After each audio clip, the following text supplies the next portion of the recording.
Practical Faith, Walking Through 1 Kings. This is 1 Kings chapter 3, verses 6. Part 2. In the era of monarchy, where a king held absolute power, truth often became whatever the king wished to see, righteousness whatever he wished to do, and an upright heart whatever pleased him.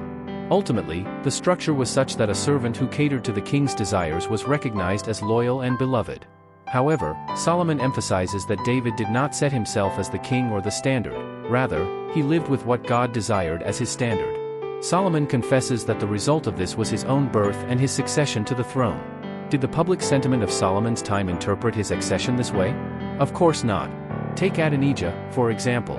While he said with his lips, "By the will of God my brother became king," in his heart he believed, "I was the trend, he just got lucky."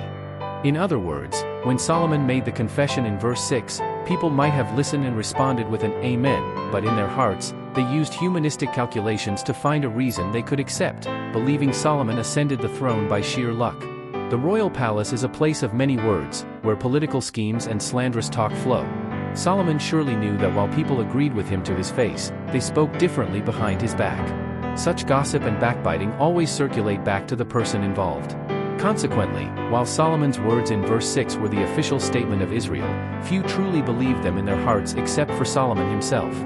Rather than the reasons in verse 6, people believed Solomon became king due to Bathsheba's schemes, Nathan the prophet's tactics, Adonijah's mistakes, or the errors of judgment by the aged David. Regardless of what others said, Solomon believed the words of verse 6 to be the truth, and he presented them to God to confirm their veracity.